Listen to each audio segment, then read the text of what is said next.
তো আজকে আমরা জিওটেকটনিক রিভিশন করব প্রথম থেকে। তো জিওটেকটনিকের একদম প্রথমে যেটা আছে সেটা হচ্ছে ইন্টেরিয়ার অফ দ্য আর্থ। আমাদের ভূঅভ্যন্তরের যে গঠন, ভূঅভ্যন্তরের যে স্তরবিন্যাস, সেটা আমরা এই অধ্যায়ে ডিটেলে পড়ে থাকি। তো সবার প্রথম সুয়েজ, ভূবিজ্ঞানী সুয়েজ, তিনি ঘনত্বের উপর নির্ভর করে কেন্দ্রমণ্ডল, গুরুমণ্ডল এবং শিলামণ্ডল এই তিনটে ভাগে ভাগ করেছিলেন। আবার গ্রাউজ উনি শিয়াল, সীমা এবং মিশ্র স্তর এরকম তিনটে ভাগ করেছেন।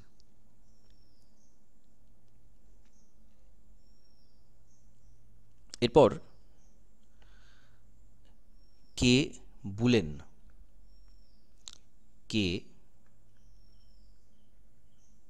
বুলেন উনি পরপর তিনটে স্তর শনাক্ত করেছিলেন 1942 সাল নাগাদ, যেটা পরবর্তীকালে আর আধুনিক ভূত্বক, গুরুমণ্ডল এবং কেন্দ্রমণ্ডল। তো এই শ্রেণীবিভাগটা বুলেন করেছিলেন। এবার আরও কয়েকজন বলেছিলেন, তারা তাদের মতো নিজস্ব মতবাদ দিয়েছিলেন যে এখানে এই স্তর, এখানে এই স্তর আছে। তো আমরা একদম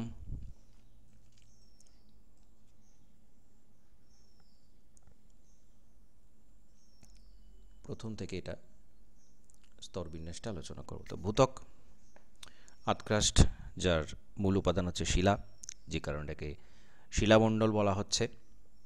এই ভূত্বক আর্থক্রাস্টের নামকরণ করেছিলেন বুলেন। এটার নামকরণ করেছিলেন। অ্যাসথেনোস্ফিয়ারের উপর ভাসমান অবস্থায় রয়েছে এবং ভূত্বকের যে গড় গভীরতা সেটা হচ্ছে মোটামুটি 33 কিলোমিটার গড় গভীরতা।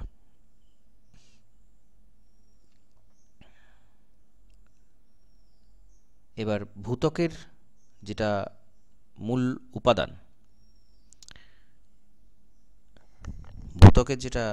উপাদান, সেটা কি?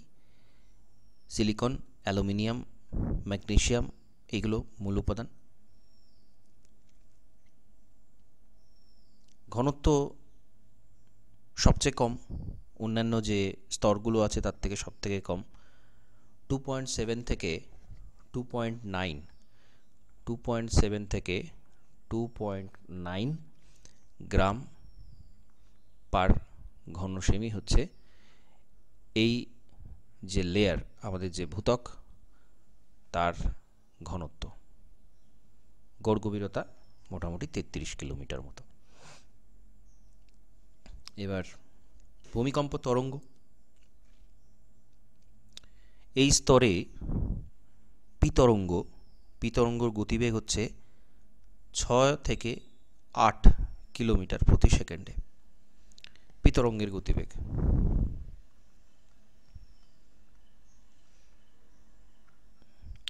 আর এই স্তরঙ্গের গতিবেগ কত? এই স্তরঙ্গের গতিবেগ হচ্ছে 4.5 থেকে 5.0 কিলোমিটার পার সেকেন্ড। এল তরঙ্গ 3 থেকে 4 কিলোমিটার পার সেকেন্ড। তো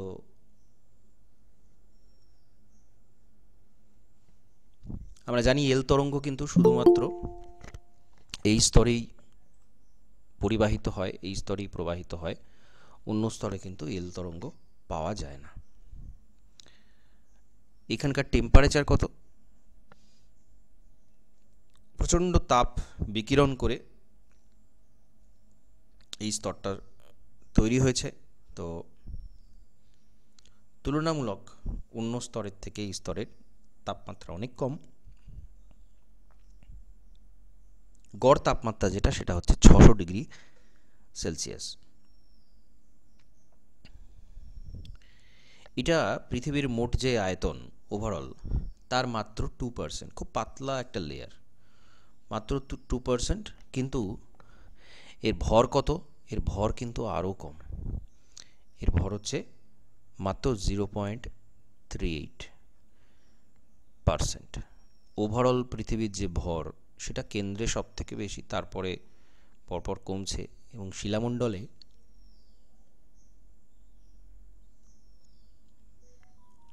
এত বড় শিলামণ্ডলের ভর মাত্র 0.38%।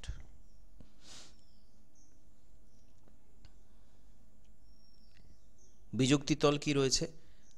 শিয়াল এবং সীমা এর মাঝে বিযুক্তিতল রয়েছে কনরাড বিযুক্তি, এবং শিলামণ্ডলের পরে যে গুরুমণ্ডল রয়েছে সেখানে রয়েছে ভ্রমর অভিষেক বিযুক্তি। তো এখানে এই জায়গাতে ওপরে শিয়াল, নিচে সীমা, এখানে কনরাড। এবার আমাদের গুরুমণ্ডল এর ওপরে শিয়াল এবং সীমার ভাগটা করতে হবে, গুরুমণ্ডলটা তারপরে। যাই হোক, শিয়াল যেটা উপরের স্তর, আমাদের মহাদেশের যেটা ভূপৃষ্ঠ সেটা শিয়াল, সিলিকা এবং অ্যালুমিনিয়াম সমৃদ্ধ সবচেয়ে উপরের স্তর। তো এখানে শিলা কেমন রয়েছে? এখানে মূল শিলা হচ্ছে গ্রানাইট, গ্রানোডায়োরাইট, এই দুটো শিলা সব থেকে বেশি দেখতে পাওয়া যায়। কিন্তু এর যে উপরের দিকের যে অংশ সেখানে পাললিক শিলা, এবং নিচে গ্রানাইট জাতীয় পাললিক, এবং তারও নিচে নিচ জাতীয় রূপান্তরিত শিলা। এটা হচ্ছে এই শিলার মূল উপাদান। এই স্তরের মূল যে শিলাগুলো আছে, শিলা গঠনও বলা যায়, কারণ ওপরে পাললিক শিলা, তার নিচে গ্রানাইট এবং তার নিচে রূপান্তরিত শিলা রয়েছে। তো হালকা শিয়াল, অ্যালুমিনিয়াম, পটাশিয়াম, সোডিয়াম এরকম খনিজ রয়েছে এখানে। শিয়াল এবং সিলিকা এবং অ্যালুমিনিয়ামটা প্রধান বলে আমরা এটাকে শিয়াল বলছি। এছাড়া পটাশিয়াম, সোডিয়ামও এখানে আরও রয়েছে যথেষ্ট পরিমাণে। এটা কন্টিনেন্টাল ক্রাস্ট, মহাদেশীয়।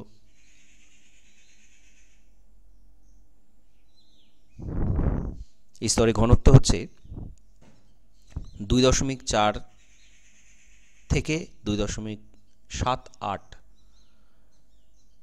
গ্রাম পার ঘন সেমি, অর্থাৎ এর ঘনত্ব সব থেকে কম। এর যে ক্ষেত্রফল,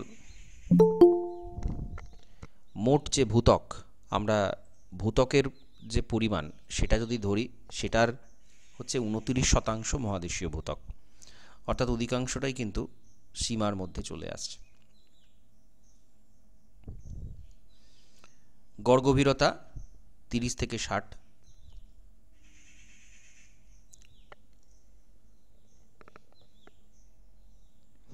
সব থেকে বেশি গভীরতা যদি বলা হয় এই স্তরে, তাহলে সেটা 70 কিলোমিটার, যেটা কিনা পার্বত্য অঞ্চলের নিচে রয়েছে। ভূমিকম্পের তরঙ্গ পি তরঙ্গ এই স্তরে গতিবেগ হচ্ছে 1.5 থেকে 5 কিলোমিটার পার সেকেন্ড। নিচের দিকে, এই স্তরের নিচে, মানে শিয়ালের নিচের দিকে পি তরঙ্গের গতিবেগটা আর একটু কিছুটা বেড়ে যায়। তার নিচে হচ্ছে সীমা, শিয়ালের নিচে অংশ সীমা, যেটা মহাসাগরীয় ভূত্বক, যেটা সিলিকা এবং ম্যাগনেসিয়ামের প্রাধান্য আছে। এখানকার শিলার প্রকৃতি কেমন? এটা মূলত ব্যাসাল্ট, গ্যাব্রো, পেরিডোটাইট, কিছু অতি ক্ষারকীয় আগ্নেয় শিলা এর মূল উপাদান।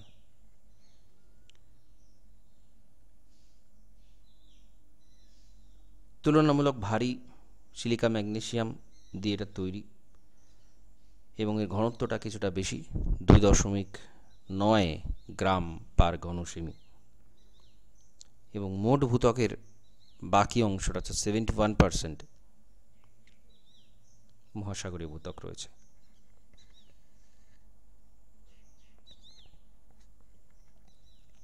এই স্তরটা গভীরতার দিক থেকে যথেষ্ট পাতলা, মাত্র 5 থেকে 7 কিলোমিটার। যদি বলা হয় শুধু সীমা, শুধু সীমার গভীরতা কত, না সেটা 5 থেকে 7 কিলোমিটার মাত্র। তাহলে তারপরে চলে আসছে মোহরভিষিক বিযুক্তি, এবং মোহরভিষিক বিযুক্তির পরে হচ্ছে গুরুমণ্ডল।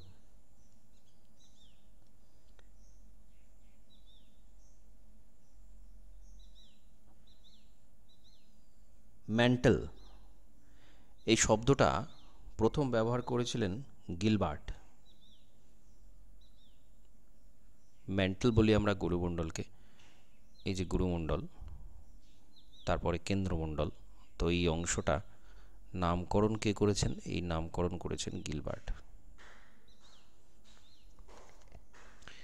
গিলবার্ট।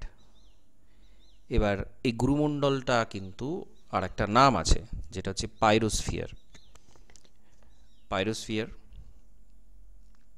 এই স্তরটা আমাদের ভূত্বকের নিচে 2891 কিলোমিটার পর্যন্ত বিস্তৃত।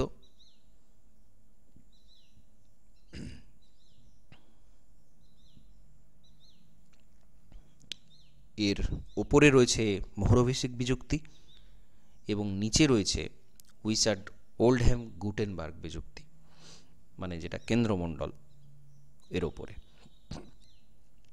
এর গড় উষ্ণতা 2000 ডিগ্রি থেকে 3000 ডিগ্রি সেলসিয়াস, যেটা কেন্দ্রমণ্ডলের তুলনায় কিন্তু কম। ভূত্বকের তুলনায় অনেকটা বেশি, সেখানে মাত্র 600 ডিগ্রি সেলসিয়াস, এখানে কিন্তু 2000 থেকে 3000 ডিগ্রি সেলসিয়াস। এবং এখানকার যে ঘনত্ব, সেটা হচ্ছে গুরুমণ্ডলে ঘনত্ব কত? 3.4 থেকে 5.6 গ্রাম পার ঘন সেমি।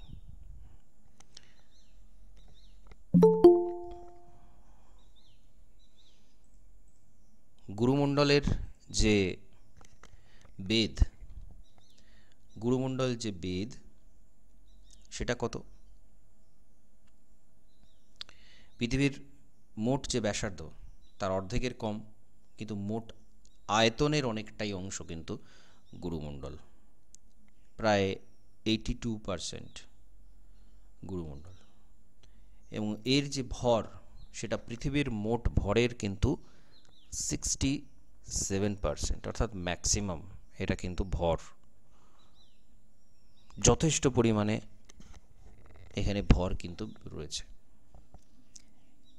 গাঠনিক উপাদান যদি বলা হয়, গুরুমণ্ডলে গাঠনিক উপাদান কি রয়েছে মূলত? ওখানে যেমন আমরা শিয়াল, সীমা এইসব বলছিলাম, এখানে কিন্তু মূল যে দুটো উপাদান রয়েছে সেটা হচ্ছে অলিভিন আর পাইরক্সিন।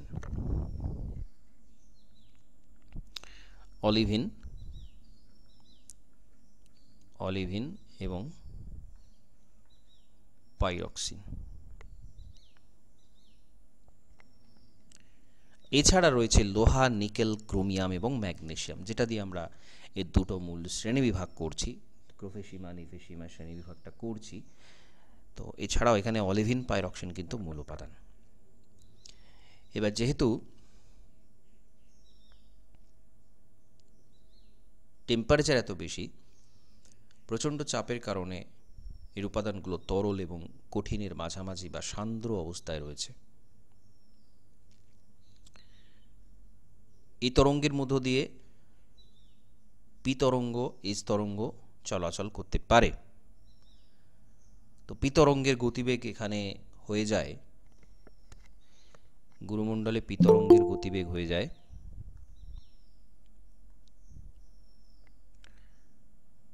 7.8 থেকে 12.8 কিলোমিটার পার সেকেন্ড। এস তরঙ্গের হয়ে যায় 4.3 থেকে 6.9 কিলোমিটার পার সেকেন্ড। তো গুরুমণ্ডলের দুটো ভাগ রয়েছে আবার, বহিঃগুরুমণ্ডল, অন্তঃগুরুমণ্ডল। আমরা জানি ক্রোফেসিমা এবং নিফেসিমা, ক্রোমিয়াম, লোহা, সিলিকন, ম্যাগনেসিয়াম থাকে বলে গুরুমণ্ডলের বাইরের দিকের অংশকে বলা হয় ক্রোফেসিমা, আর নিকেল, লোহা, সিলিকন, ম্যাগনেসিয়াম থাকে বলে পরের অংশটাকে বলা হয় নিফেসিমা। তো ক্রোফেসিমা কি বৈশিষ্ট্য?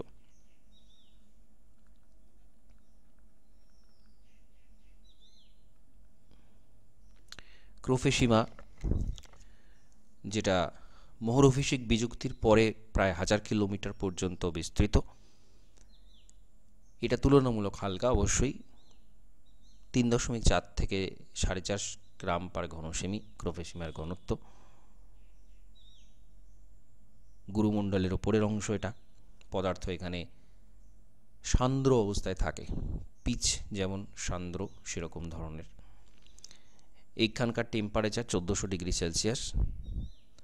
এখানে পিতরঙ্গ, এস তরঙ্গের যে গতিবেগ, পিতরঙ্গের এখানে গড় গতিবেগ থাকে 8 কিলোমিটার পার সেকেন্ড, এস তরঙ্গের থাকে 5 থেকে 7 কিলোমিটার পার সেকেন্ড। এবার মোহরভিষিক থেকে 410 কিলোমিটার পর্যন্ত এই স্তরটা কিন্তু গুটেনবার্গ স্তর নামে পরিচিত। এর মধ্যে 70 থেকে 150 কিলোমিটার গভীরতায় এটাকে বলা হয় লো ভেলোসিটি জোন। লো ভেলোসিটি জোন সেটা কত? 70 থেকে 150 কিলোমিটার পর্যন্ত যে স্তর, সেইখানে ভূমিকম্পের তরঙ্গের গতিবেগটা অনেক কমে যায়, তুলনামূলক অনেক। আমরা একটা গড় করে বলছি যে ক্রোফেসিমাতে এই পি তরঙ্গের অত, এস তরঙ্গের এত, কিন্তু এইটুকুতে খুব ধীরে প্রবাহিত হয় ভূমিকম্প তরঙ্গ। এটাকে লো ভেলোসিটি জোন বলে। এবং এই লো ভেলোসিটি জোনটাই আপনারা আইডেন্টিফাই করতে পারছেন, এটা কিন্তু অ্যাস্টেনোস্ফিয়ার, প্রায় অর্ধতরল অবস্থায় রয়েছে, পুরোপুরি তরল নেই। তাহলে পুরোপুরি তরল থাকলে এই তরঙ্গকে আমরা এখান দিয়ে পেতাম না, পুরোপুরি তরল এটা নেই। তো এটা একটা হলো লো ভেলোসিটি জোন, এটি অ্যাস্টেনোস্ফিয়ার অংশ। এছাড়া রয়েছে গলিত শাইন স্তর। গলিত শাইন স্তর বা যেটাকে সি স্তর বলা হয়, সি স্তর বলা হয়, সেটা হচ্ছে 410 কিলোমিটার থেকে 1000 কিলোমিটার পর্যন্ত যে লেয়ার, তাকে বলা হয় গলিত শাইন স্তর। ঠিক আছে, এটাকে সি স্তর বলে।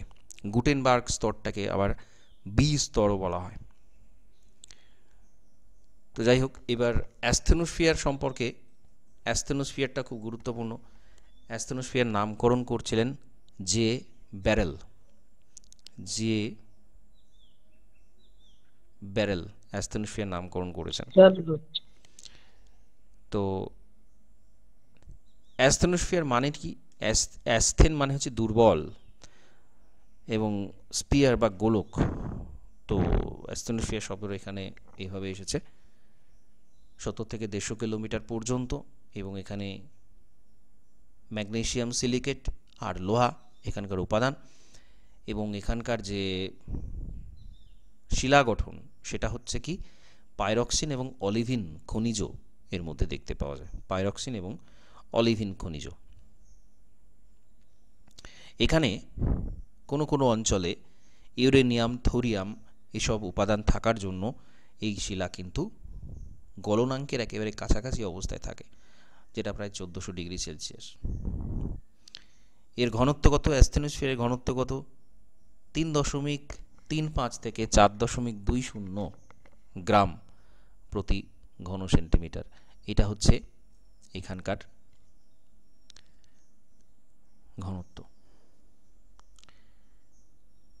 তো পেরিডোটাইট শিলা, আমরা জানি জল থাকে পেরিডোটাইট শিলা থেকে। পেরিডোটাইট শিলা একটা খুব গুরুত্বপূর্ণ উপাদান, যেটা অ্যাস্থেনোস্ফিয়ারের মূল অংশ থাকে। এবং এটা আমরা যেখানে সমুদ্রবক্ষের বিস্তৃতি ইত্যাদি হয়, সেই সব জায়গাতে, যেখানে অন্তর্ধান হয় পাতের, সেই সব জায়গাতে আমরা পেরিডোটাইট শিলাটা পাই।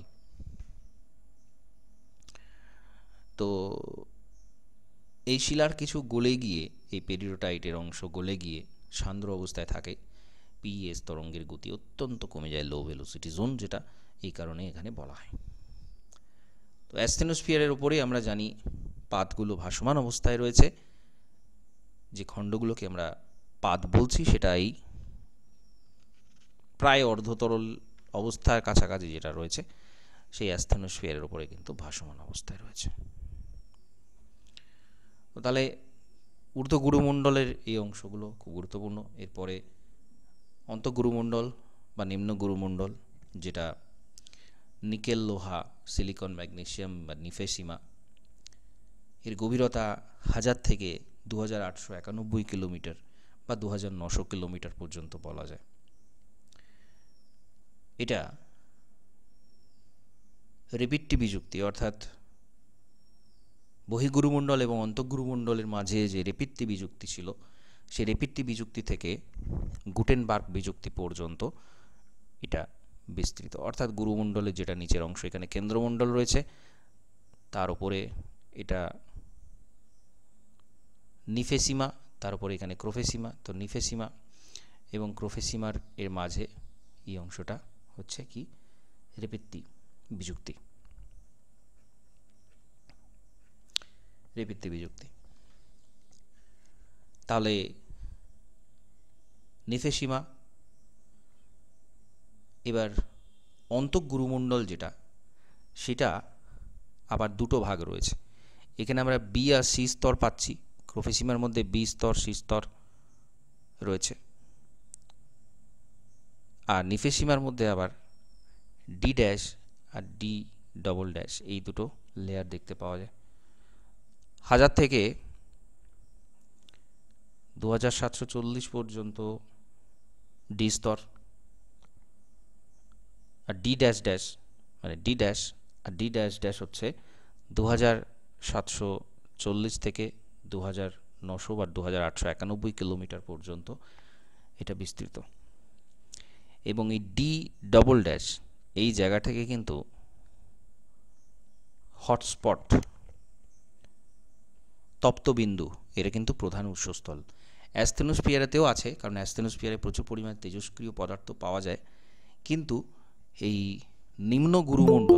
নিম্ন গুরুমণ্ডলেতেও কিন্তু হটস্পট তৈরি হয়, এবং সেটা তৈরি হয় এই ডি ডবল ড্যাশ এই অংশটাতে কিন্তু হটস্পটের উপাদান, হটস্পটের উৎস এখানে রয়েছে।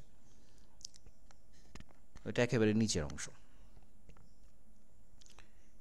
এরপরে গুটেনবার্গ, অর্থাৎ যেটা ওয়েসার্ট-ওল্ডহ্যাম গুটেনবার্গ বিযুক্তি, সেইখান থেকে পৃথিবীর কেন্দ্রস্থল পর্যন্ত এর পরের অংশ হচ্ছে কেন্দ্রমণ্ডল। কেন্দ্রমণ্ডল পরের এই অংশটা। তো কেন্দ্রমণ্ডল বা কোর বলা হয় এটাকে আবার ব্যারিস্ফিয়ারও বলা হয়। এটাকে ব্যারিস্ফিয়ার বলা হয়। গুরুমণ্ডল হচ্ছে পাইরোস্ফিয়ার এবং কেন্দ্রমণ্ডল হচ্ছে ব্যারিস্ফিয়ার। 6371 কিলোমিটার, অর্থাৎ 2891 বা 2900, এটা বিভিন্ন জায়গায় বিভিন্ন রকম আছে। যাই হোক, এখান থেকে 6371 কিলোমিটার পর্যন্ত, একেবারে কেন্দ্র পর্যন্ত এটা বিস্তৃত। এখানকার উষ্ণতা 6000 ডিগ্রি সেলসিয়াস বা তারও বেশি। নিকেল এবং লোহা বেশি থাকায় এই অংশটাকে বলা হয় নিফে। সবচেয়ে ভারী অংশ, এর ঘনত্ব সবচেয়ে বেশি, 9.9 থেকে 13.1 গ্রাম পার ঘন সেমি এর ঘনত্ব। এবং এর যে প্রেশার, সেটা হিউজ প্রেশার, 3500 কিলোবার প্রেশার এখানে রয়েছে। সমস্ত পৃথিবীর 17% এটা রয়েছে, কিন্তু ভর 34% ভর এখানে। এবার যেহেতু অন্তঃকেন্দ্রমণ্ডল, যেটা অন্তঃকেন্দ্রমণ্ডল ইনার কোর, যেটা 5143 থেকে 6371 পর্যন্ত রয়েছে, সেটা কিন্তু গলিত অবস্থায় রয়েছে, যে কারণে এটা কিন্তু এখানে পি তরঙ্গ কিছুটা প্রতিসরিত হয়, বেঁকে যায়। এস তরঙ্গ কিন্তু এই স্তরে ঢুকলেই অদৃশ্য হয়ে যায়। পি তরঙ্গের গতিবেগ এখানে 13.7 থেকে কমে যায় আরও, যেটা নিম্ন গুরুমণ্ডলে অনেকটা গতিবেগ ছিল, সেখান থেকে গতিবেগ কিন্তু এই স্তরে কমে আসে অনেক, 8.4 কিমি পার সেকেন্ডে চলে আসে। তো বহিঃকেন্দ্রমণ্ডল, আউটার কোর আর ইনার কোরের মাঝে লেম্যান বিযুক্তি রয়েছে, 5143 কিলোমিটার গভীরতায় লেম্যান বিযুক্তি রয়েছে। তো বহিঃকেন্দ্রমণ্ডলের যে অবস্থান সেটা হচ্ছে এটা, এবং এই স্তরের তাপ থাকে 4000 ডিগ্রি সেলসিয়াস। এখানকার পদার্থ অর্ধকঠিন সান্দ্র অবস্থায় আছে। এখানকার খনিজ উপাদানের মধ্যে লোহা এবং নিকেল প্রধান।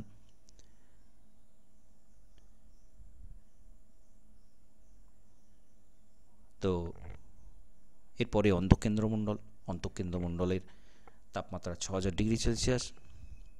এর ঘনত্ব ওপরের দিকে 12 গ্রাম পার ঘন সেমি, নিচের দিকে 13.6 গ্রাম পার ঘন সেমি হয়ে যায়। নিকেল, লোহা, ক্রোমিয়াম এখানকার মূল উপাদান। তো এই যে বিযুক্তি তলগুলো আছে, বিযুক্তি তলগুলো আমাদের একটু ডিটেলে জানতে হবে। শিয়াল সীমার মাধ্যমে মাঝে রয়েছে কনরাড বিযুক্তি, ভিক্টর কনরাড, এই কনরাড বিযুক্তির তার নামানুসারে হয়েছে। তো কনরাড বিযুক্তি বিস্তার 0.18 কিলোমিটার, এবং সব জায়গায় এটা সমান গভীরতাতে নেই। গড় গভীরতা বলা যায় 15 থেকে 20 কিলোমিটার। তারপরে মোহরভিষিক বিযুক্তি রয়েছে, ভূত্বক এবং গুরুমণ্ডলের মধ্যে মোহরভিষিক বিযুক্তি। তো অ্যান্ড্রিডা মোহরভিষিক, উনি 33 কিলোমিটার গভীরতায় পিতরঙ্গের গতিবেগ হঠাৎ পরিবর্তন হয় বলে এখানকার যে অংশটা, সেটাকে, যে তলটা, তাকে বলছেন মোহরভিষিক বিযুক্তি। মাত্র 0.3 কিলোমিটার এর বিস্তার, এবং এটা গড়ে 30 থেকে 35 কিলোমিটার গভীরতায় অবস্থান করে। রেপিট্টি বিযুক্তি, রেপিট্টি বিযুক্তি চার্লস রেপিট্টি গুরুমণ্ডলের মাঝ বরাবর এই বিযুক্তি তলটার কথা বলেছেন, যেটা 970 কিলোমিটার গভীরতায় দেখতে পাওয়া যায়। এবার এটা রেপিট্টি বলেছিলেন, তবে এর যে মূল জায়গাটা সেটা হচ্ছে 660 কিলোমিটার। রেপিট্টি বিযুক্তিকে এই জন্যে আর একটা নাম 660 কিমি বিযুক্তিও বলা হয় রেপিট্টি বিযুক্তিকে। আর হচ্ছে উইসার্ট ওল্ডহ্যাম গুটেনবার্গ বিযুক্তি, কারণ এরা পরপর এক একজন বলেছেন। উইসার্ট প্রথমে বলেন, তারপরে ওল্ডহ্যাম বলেন, এবং শেষে বেনো গুটেনবার্গ এটা চিহ্নিত করেন। এই জায়গাটা রয়েছে 2891 কিলোমিটার গভীরতা বা 2900 কিলোমিটার গভীরতায় এই বিযুক্তি তলটা রয়েছে। তো এই বিযুক্তি তলটা 0.8 থেকে 1 কিলোমিটার পর্যন্ত কোথাও এর বিস্তৃতি দেখতে পাওয়া যায়।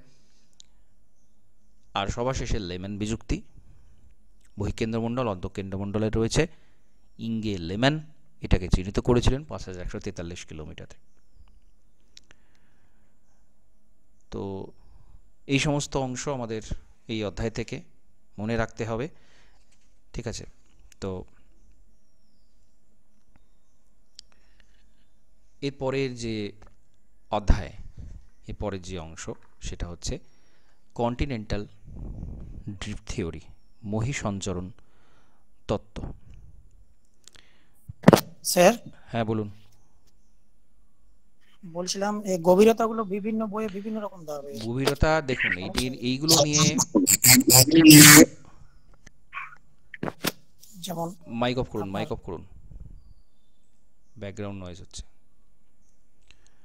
গভীরতা নিয়ে আমি নোটসে বলেছি বিভিন্ন, খুব বেশি এখানে কনফিউজড হওয়ার কিছু নেই, ঠিক আছে? অনেক বইতে অনেক রকম আছে কমন, আমি দিয়ে দিয়েছি, দেখবেন নোটসের মধ্যে এগুলো রয়েছে, ওগুলো করবেন, ঠিক আছে? ও নানা বইতে নানা রকম থাকবে, এগুলো নিয়ে খুব বেশি কন্ট্রোভার্সিতে না যাই ভালো। কন্ট্রোভার্সি মার্কা কোয়েশ্চেন খুব বেশি আসবে বা খুব বেশি দেবে সেরকম নয়। যেটা ওরা করবে সেটা হচ্ছে ওরা কন্ট্রোভার্সি তৈরি করবে, ঠিক আছে।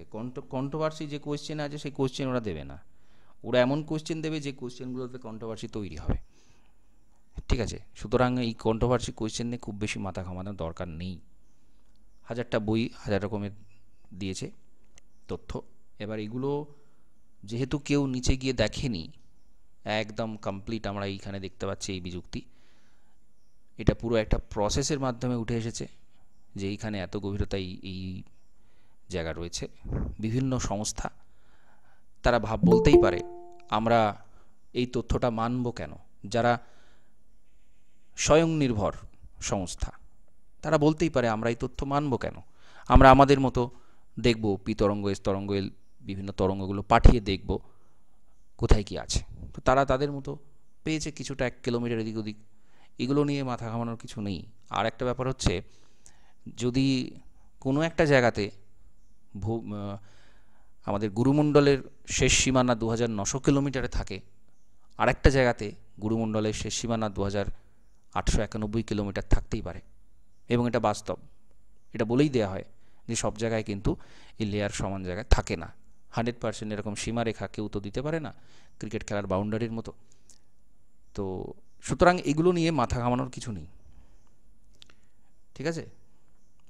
যেটা সবচেয়ে কাছাকাছি পাবেন সঠিক উত্তর সেটাই হবে সঠিক। আপনি যেটা পড়ছেন তার সব থেকে কাছাকাছি যেটা থাকবে সেটাই হবে উত্তর। এবার আমরা চলে যাব মহিষঞ্চরণ মতবাদ। তো আলফ্রেড ওয়েগনার উনি তত্ত্ব সূচনা করেছিলেন 1912 সালে। তো উনি বলেছেন কি, মহাদেশগুলো অনুভূমিকভাবে সঞ্চারিত হয়, এবং সেটা কিভাবে হয় না সীমার মধ্য দিয়ে, সীমার উপরে, অর্থাৎ মহাসাগরীয় খণ্ডের উপর দিয়ে মহাদেশীয় খণ্ড চলাচল করে। 1912 সালে তিনি মতবাদটা প্রকাশিত করেছিলেন, কিন্তু তার বইটা অনুবাদ হয়ে আসে 1922 সালে, যে বইটার নাম ছিল Die Entstehung der Kontinente and ozone.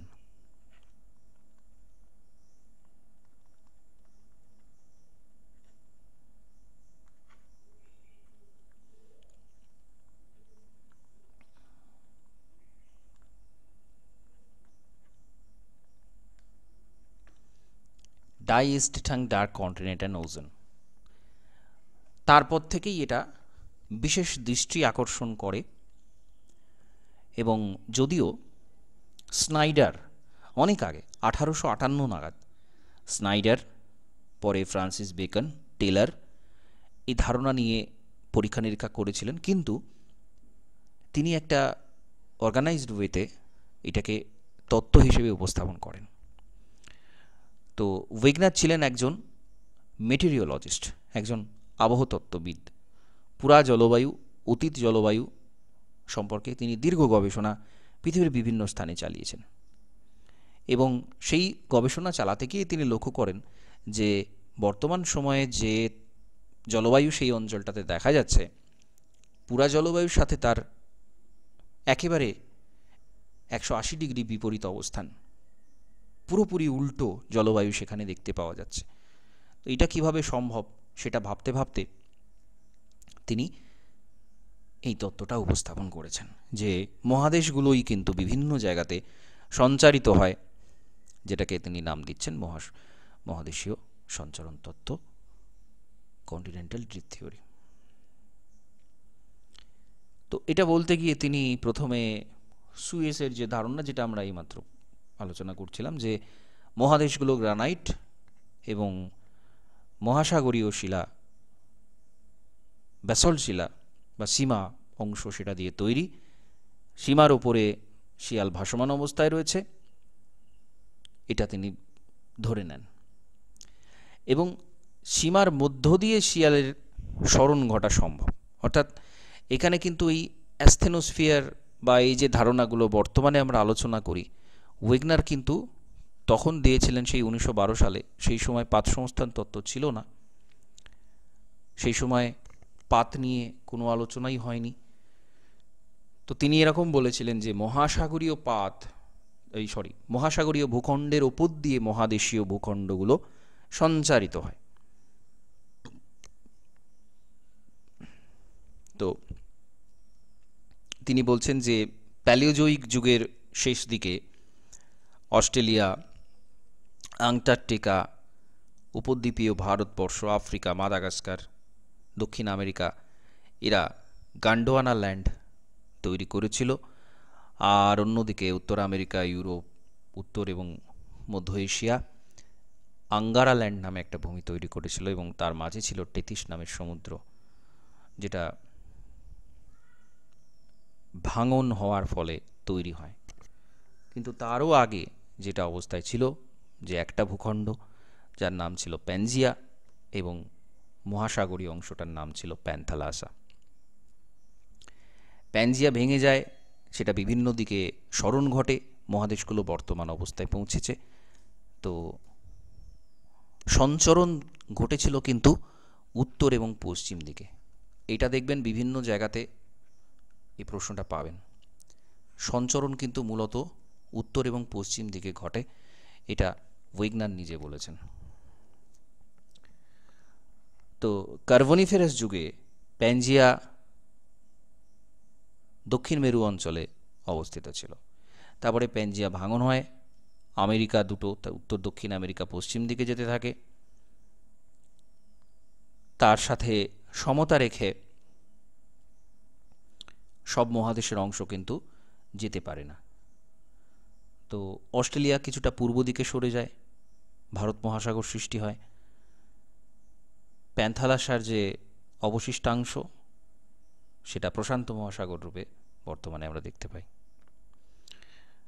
তো নবীন ভঙ্গিল পর্বতমালার উৎপত্তি সম্পর্কে ওয়েগনার যেটা বলেছেন, তিনি মনে করছেন যে আফ্রিকা এবং ইউরোপ এই দুটো পরস্পরের কাছাকাছি আসার সময় টেথিসের পলি সেটা ভাঁজপ্রাপ্ত হয়ে আল্পস পর্বত তৈরি করে, এবং ভারতবর্ষ এবং মধ্য এশিয়ার মাঝে ঠিক একইভাবে হিমালয় পর্বত তৈরি হয়। অর্থাৎ হিমালয় এবং আল্পস এই দুটোই টেথিস থেকে তৈরি হয়েছে। তো কার্বনিফেরাস যুগের পর বিভিন্ন সময়ে নিরক্ষরেখার অবস্থান, পৃথিবীর কোন অংশে কোন সময় শুকনো জলবায়ু ছিল, কোন সময় আর্দ্র জলবায়ু ছিল, সেটা পরবর্তীকালে ওয়েগনার কিন্তু তার ম্যাপ প্রকাশ করেছিলেন। তো দুটো শক্তির কথা তিনি বলেছেন। ওয়েগনার দুটো শক্তির কথা বলেছেন। একটা হচ্ছে বৈষম্যমূলক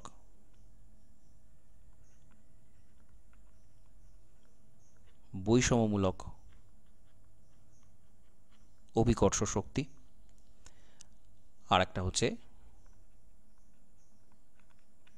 জোয়ার ভাটা শক্তি। তো বৈষম্যমূলক অভিকর্ষ শক্তির মানে কি?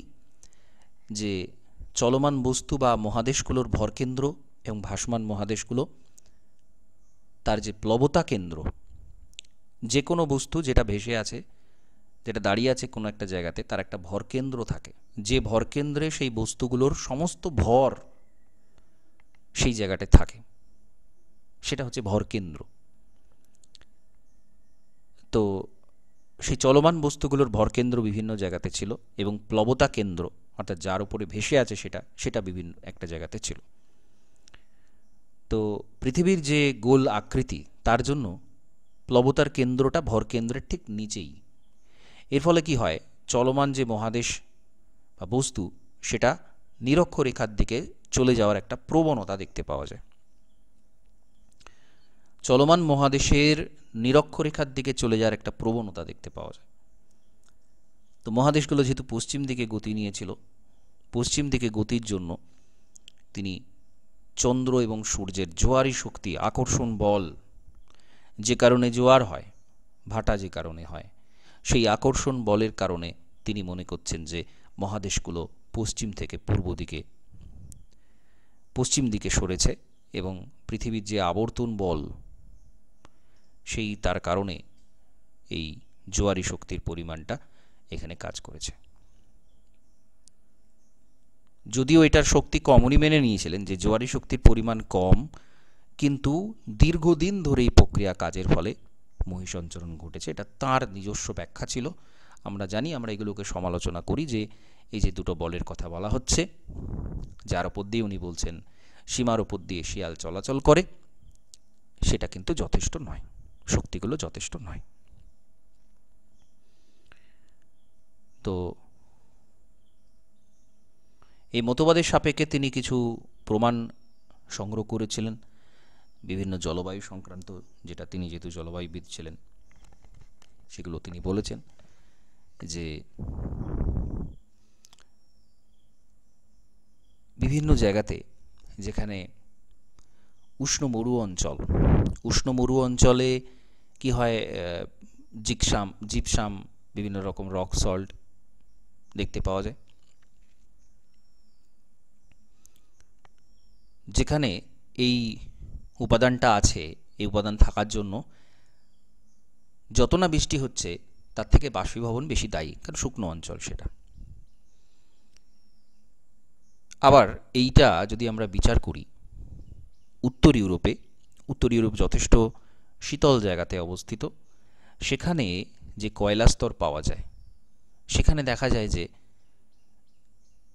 এই কয়লা স্তর কিন্তু শীতল জলবায়ুতে থাকা সম্ভব নয়। কারণ কয়লা স্তর কীভাবে তৈরি হয়েছে, যেখানে কয়লা স্তর ছিল সেখানে যথেষ্ট পরিমাণ উষ্ণ জলবায়ু, আর্দ্র জলবায়ু, যেটা প্রচুর গাছপালা তৈরি করে এবং সেটা চাপা পড়ে কয়লা তৈরি হয়।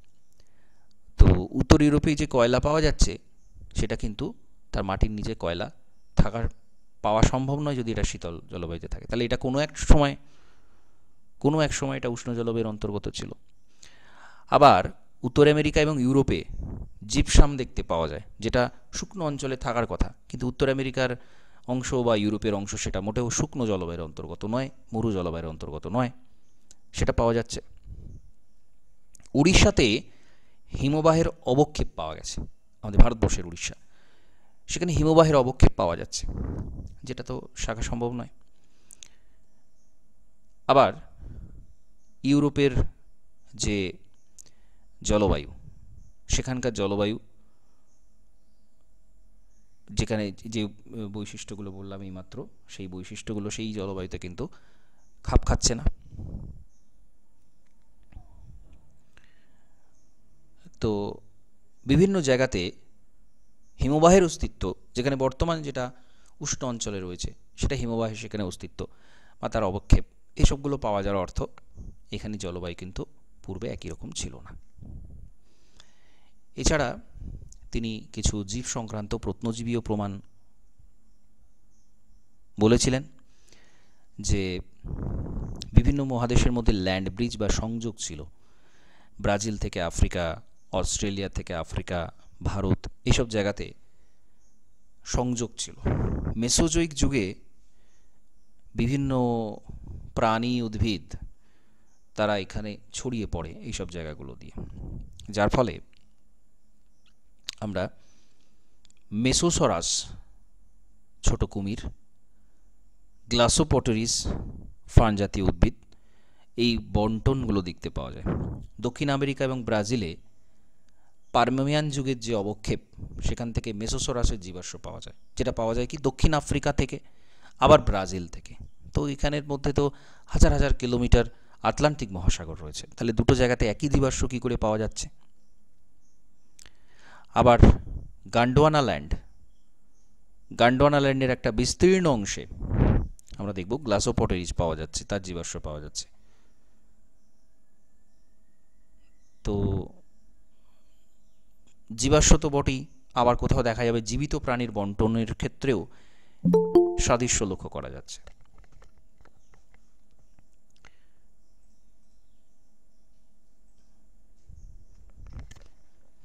দক্ষিণ আমেরিকাতে যে মার্সুপিয়াল অপোসাম পাওয়া যায়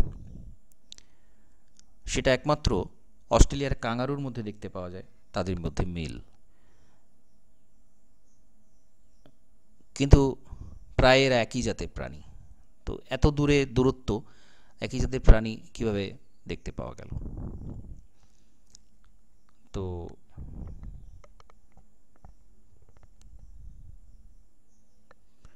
এইভাবে তিনি প্রাণীদের অস্তিত্ব, তাদের চলাচল, সেখান থেকে তার একটা প্রমাণ উপস্থাপন করেন। এছাড়া ভূতত্ত্বীয় প্রমাণ, আটলান্টিক মহাসাগরের দুপাশের শিলাস্তর, স্তরক্রম, গঠন বৈশিষ্ট্য, তার মধ্যে মিল পাওয়া যায় অনেক। উইগনার সেটার উপর জোর দিয়েছেন। তো শিলা গঠনে ব্যাপক মিল রয়েছে। দক্ষিণ আফ্রিকার অন্তরীপ যেটা, তার সাথে আর্জেন্টিনার বুয়েন্স আয়ার্সে যে পর্বত, তার সদৃশ্য আছে। কোথায় দক্ষিণ আফ্রিকা আর কোথায় আর্জেন্টিনা দক্ষিণ আমেরিকাতে, তাদের মধ্যে মিল আছে পর্বতের। আফ্রিকার মহাদেশের যে নাইস শিলায় তৈরি মালভূমি, সেটা ব্রাজিলের নিজ শিলায় তৈরি মালভূমি মিল রয়েছে। দুটো জায়গাতেই কিম্বারলাইট দেখা যায়। দক্ষিণ আফ্রিকাতে কারু পর্বতের সাথে ব্রাজিলের যে ক্যাথারিন, সেটার মিল রয়েছে।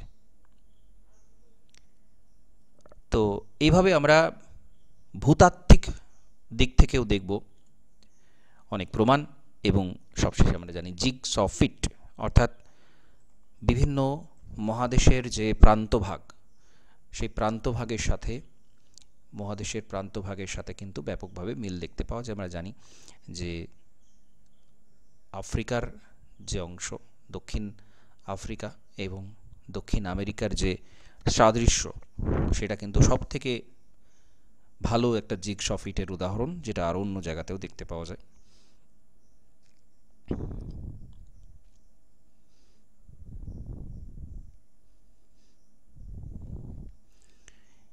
এছাড়া কিছু পরোক্ষ প্রমাণ রয়েছে।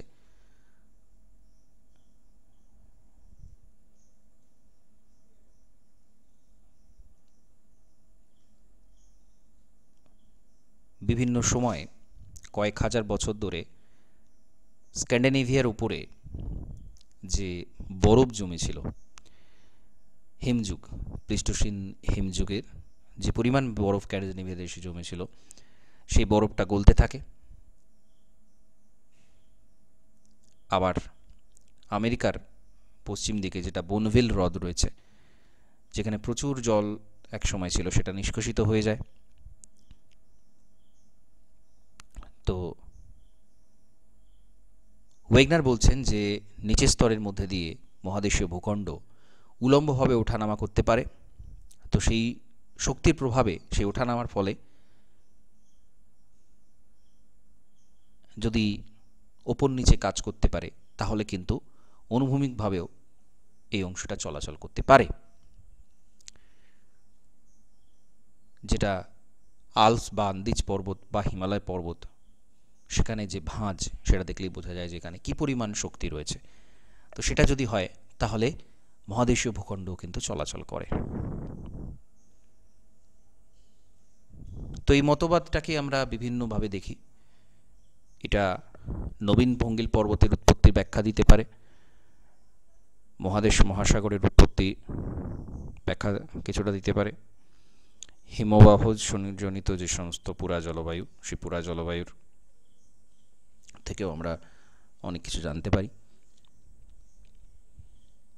কিন্তু এই শক্তি নিয়ে অবশ্যই সমস্যা রয়েছে। এই শক্তির সব সাহায্যে কিন্তু এটা ব্যাখ্যা করা সম্ভব নয়।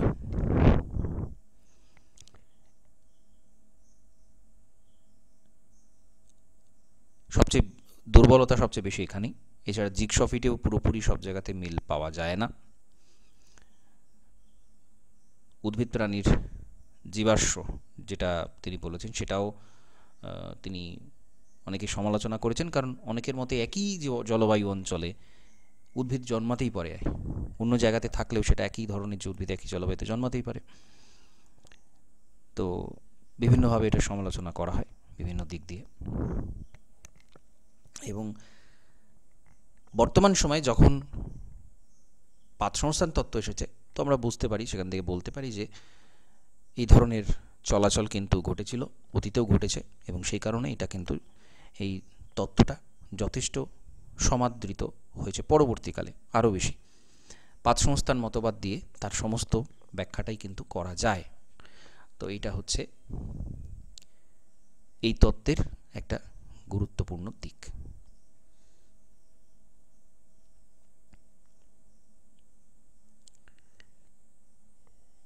এরপরে আমাদের যে পরবর্তী অধ্যায়ের যে অংশ সেটা হচ্ছে শিলা। তো আমাদের ভূত্বকের যে মূল উপাদান শিলা, সেই শিলার তিনটে ভাগ রয়েছে, আগ্নেয়, পাললিক এবং রূপান্তরিত শিলা। তো আমরা জানি পৃথিবী যখন উত্তপ্ত অবস্থায় ছিল তখন সেই উত্তপ্ত গলিত অবস্থা থেকে প্রথম কঠিন হওয়ার পর যে শীতল হয়ে যেটা তৈরি করে সেটা ছিল আগ্নেয় শিলা। সেই জন্যে আগ্নেয় শিলা হচ্ছে প্রাথমিক শিলা। প্রথমে আগ্নেয় শিলাই ছিল, অন্য কিছু ছিল না। এটা প্রাচীনতম অংশ পৃথিবীর। তো যেহেতু আগ্নেয় শিলার সৃষ্টি এখনো বন্ধ হয়নি, বিভিন্ন স্তরে এখনো আগ্নেয় শিলা তৈরি হচ্ছে, তো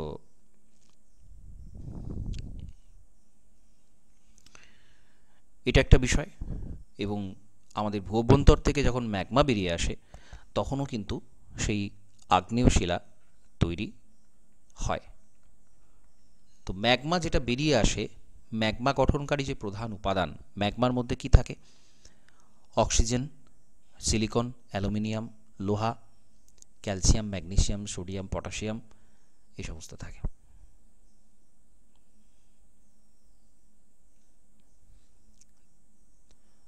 তো আগ্নেয় শিলা আমরা বিভিন্ন ভাবের শ্রেণীবিভাগ করতে পারি অবস্থান অনুসারে। উদ্ভিদীয় আগ্নেয় শিলা, নিঃসারী আগ্নেয় শিলা। যে শিলাটা ভূপৃষ্ঠের বাইরে বেরিয়ে এসে শীতল হয়ে সঞ্চিত হয়ে তৈরি হচ্ছে তাকে নিঃসারী বলা হয়। আর যে শিলাটা ভূত্বকের ফাটলের মধ্যেই ঠান্ডা হয়ে কঠিন হয়ে জমে শক্ত হয়ে তৈরি হয়, ভূপৃষ্ঠে আসতে পারে না, তাকে বলা হয় উদ্ভিদীয় আগ্নেয় শিলা। তো উদ্ভিদীয় আগ্নেয় শিলার মধ্যে আবার পাতালিক, উপপাতালিক আছে। পাতালিকটা অনেক গভীরের শিলা, উপপাতালিকটা তুলনামূলক ওপরের শিলা। নিঃসারী মধ্যে আবার বিস্ফোরক এবং শান্ত, এই দুটো ভাগ করা যায়। তো এভাবে আমরা শ্রেণীবিভাগটা করে থাকি।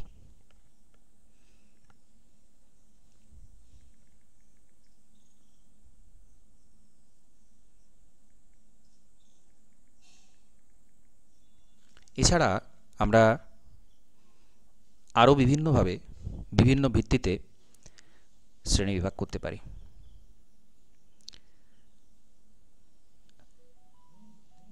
কেলাসনের ভিত্তিতে, কেলাসনের ভিত্তিতে শ্রেণীবিভাগ, যেটা ইউক্রিস্টালাইন এবং ডাইক্রিস্টালাইন। কেলাসনের ভিত্তিতে কতটা শিলাটা কেলাসিত হচ্ছে। তো এস জে স্যান্ড উনি কেলাসনের ভিত্তিতে দুটো আগ্নেয় শিলার শ্রেণীবিভাগ করছেন। একটা হচ্ছে ইউক্রিস্টালাইন, আর একটা হচ্ছে ডাইক্রিস্টালাইন।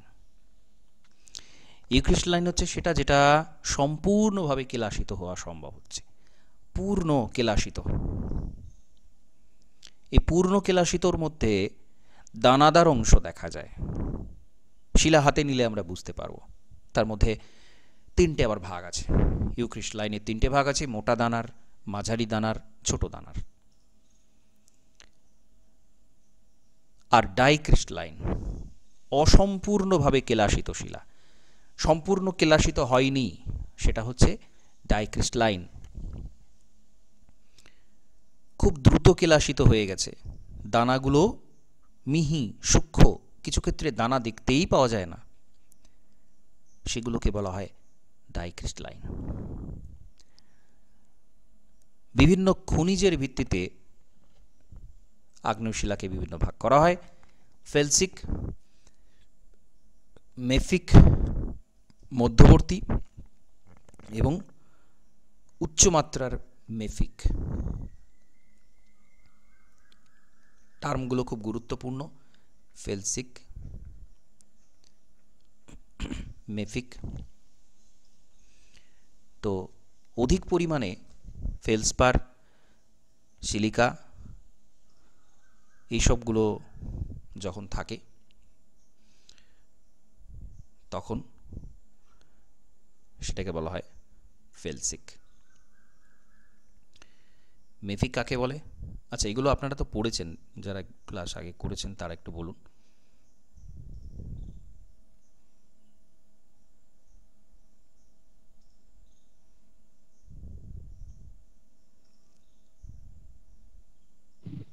ম্যাগনেসিয়াম আর লোহার পরিমাণ বেশি হলে ম্যাফিক। ম্যাগনেসিয়াম এবং লোহা বেশি হলে সেটাকে বলা হয় ম্যাফিক। ফেলসিকের রংটা একটু হালকা হয়, মেফিকের এটা হয় গাঢ়।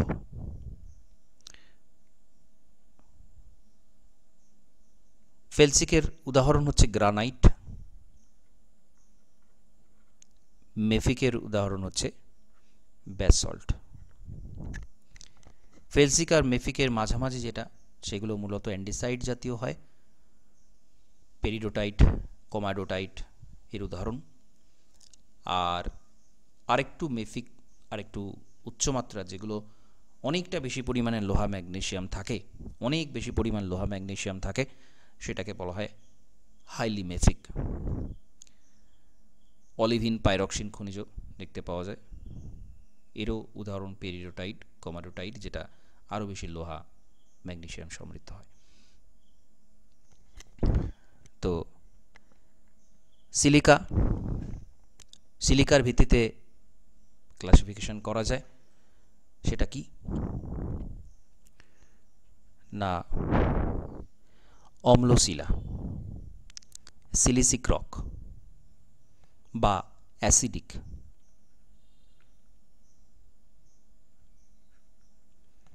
সিলিসিক রক,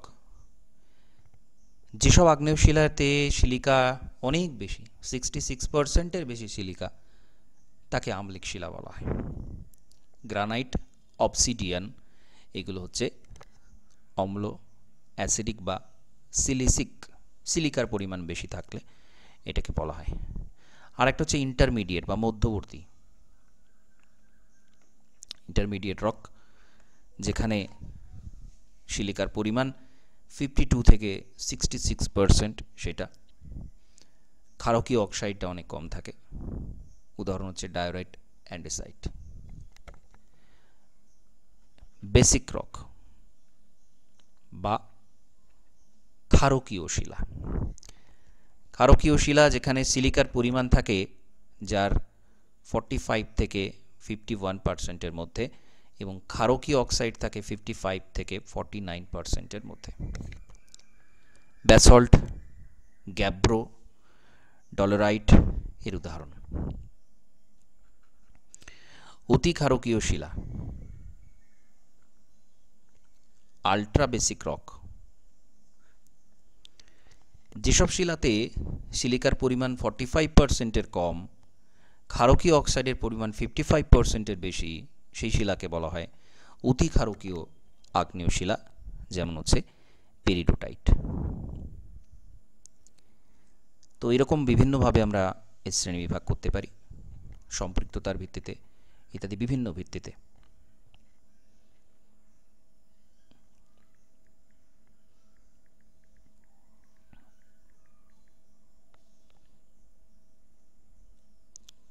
এটা কিন্তু খুব গুরুত্বপূর্ণ, এটা খুবই গুরুত্বপূর্ণ, এই প্রত্যেকটা শ্রেণীবিভাগ এবং এই অংশটা, এগুলো খুব ভালো করে পড়বেন। আচ্ছা, বুননের ভিত্তিতে, গ্রথনের ভিত্তিতে, সেটা কি? অর্থাৎ খনিজের আকৃতি, শিলার মধ্যে খনিজের বিন্যাস, সেটার ভিত্তিতে একটা হচ্ছে ফ্যানেরাইটিক বা গ্রানাইটয়েড,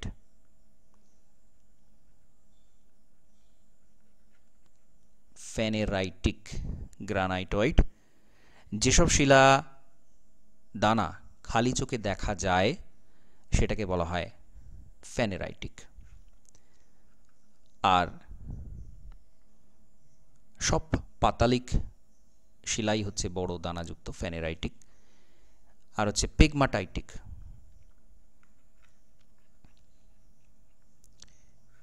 পেগমাটাইটিক স্থূল দানা বিশিষ্ট গ্রথন, এটা বৈশিষ্ট্য। Pegmatite syenite, pegmatite diorite, pegmatite granite এই শিলার উদাহরণ। এটা হচ্ছে পেগমাটাইটিক। আর হচ্ছে অ্যালফেনেটিক। অ্যালফেনেটিক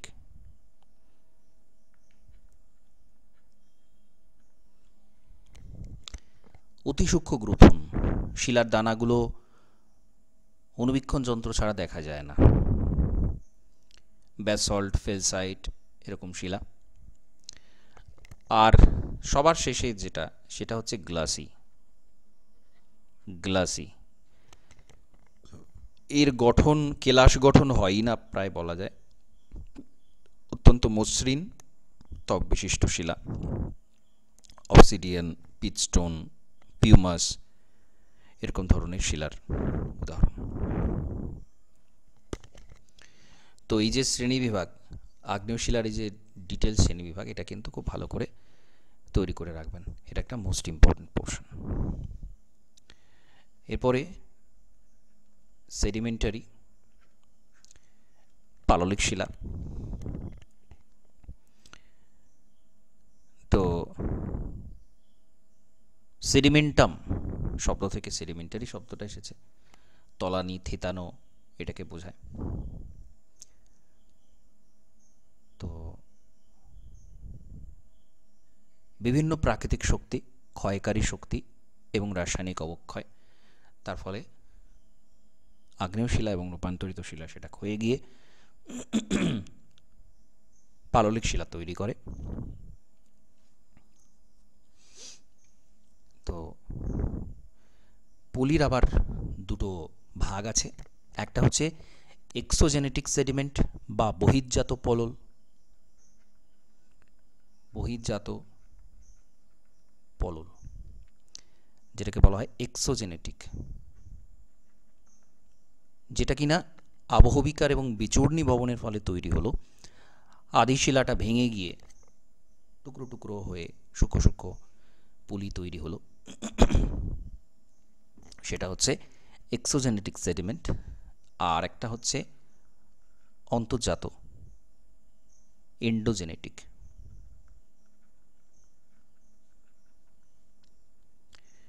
বিভিন্ন রাসায়নিক জৈবিক উপায়ে গঠিত পলি, রাসায়নিক উপায়ে তৈরি হওয়া পলল,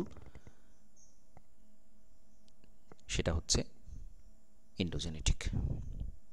জিপসাম, সৈন্ধব লবণ, প্রবাল, চুনাপাথর এগুলো হচ্ছে সবই এন্ডোজেনেটিক সেডিমেন্ট। তাহলে এক্সোজেনেটিক আর এন্ডোজেনেটিক। পাললিক শিলা বিচূর্ণী ভবনের ফলে তৈরি হতে পারে, ট্রান্সপোর্টেশন পরিবহনের মাধ্যমে হতে পারে, সঞ্চয়ের মাধ্যমে হতে পারে। এবার এর বিভিন্ন দিক থেকে আমরা শ্রেণীবিভাগ করতে পারি। যান্ত্রিক উপায়ে যেগুলো তৈরি হয়, যান্ত্রিক উপায়, রাসায়নিক উপায় এবং জৈবিক উপায় তৈরি পাললিক শিলা। তো যান্ত্রিক উপায়ে যেটা শিলা চূর্ণ বিচূর্ণ হয়ে তৈরি হয়, যান্ত্রিক শক্তির প্রভাবে বায়ু, নদী, হিমবাহ পরিবাহিত হওয়ার পর কোনো জায়গায় সঞ্চিত হয়, সেইগুলো হচ্ছে যান্ত্রিক। একটা হচ্ছে নুড়িময় পাললিক শিলা।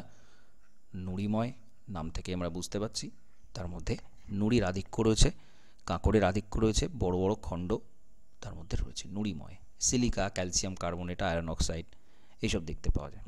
এবং এই শিলার উদাহরণ হচ্ছে কংগ্লোমারেট, ব্রেক্সিয়া। কংগ্লোমারেট, ব্রেক্সিয়া হচ্ছে নুড়িময় পাললিক শিলার উদাহরণ। বালুকাময়, বালুকাময় পাললিক শিলা, যেটা বালি কাঁকড়ের পরিমাণ বেশি থাকে তাকে বলা হয়। কোয়ার্চের পরিমাণ অনেক বেশি থাকে, জল ধারণ ক্ষমতা অনেক বেশি হয়, বেলে পাথর, অর্কুজ এর উদাহরণ বালুকাময়। আর একটা হচ্ছে কর্দম শিলা। সূক্ষ্ম ধূলিকণা পলি জমাট বেঁধে যে শিলা তৈরি হয় তাকে কর্দম শিলা বলে। তো এরকম শিলায় কাদা এঁটেল মাটির ভাগ বেশি থাকে, যথেষ্ট সূক্ষ্ম হয়, পলি বহুদূর পাড়ি দিয়ে হ্রদ সমুদ্রের তলদেশে সঞ্চিত হয় এবং প্রচুর পরিমাণে এর মধ্যে কিন্তু জীবাশ্ম দেখতে পাওয়া যায়। তো কর্দম শিলা যখন এটাতে তৈরি হয়, কর্দম শিলা। তো এটা হলো। এছাড়া রাসায়নিক উপায়ে তৈরি পাললিক শিলা, এটা যান্ত্রিক উপায়।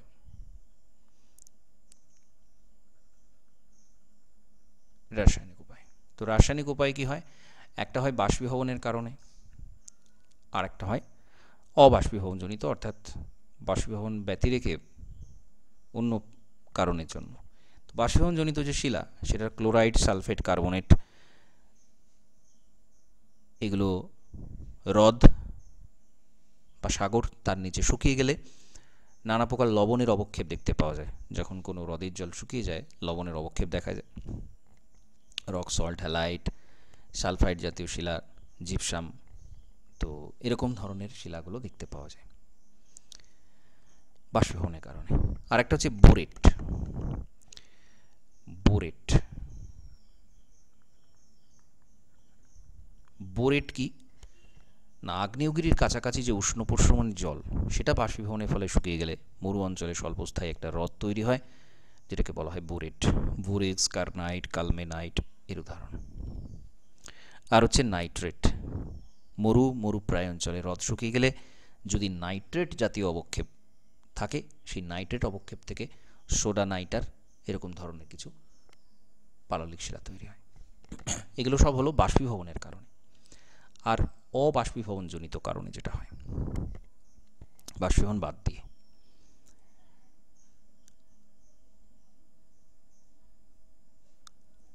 একটা হচ্ছে সিলিকাজাত পদার্থ সঞ্চয় হয়ে ফ্লিন্ট, চাপসার এরকম লৌহজাত পদার্থ সঞ্চিত হয়ে ল্যাটেরাইট, সিডেরাইট, লিমোনাইট এগুলো।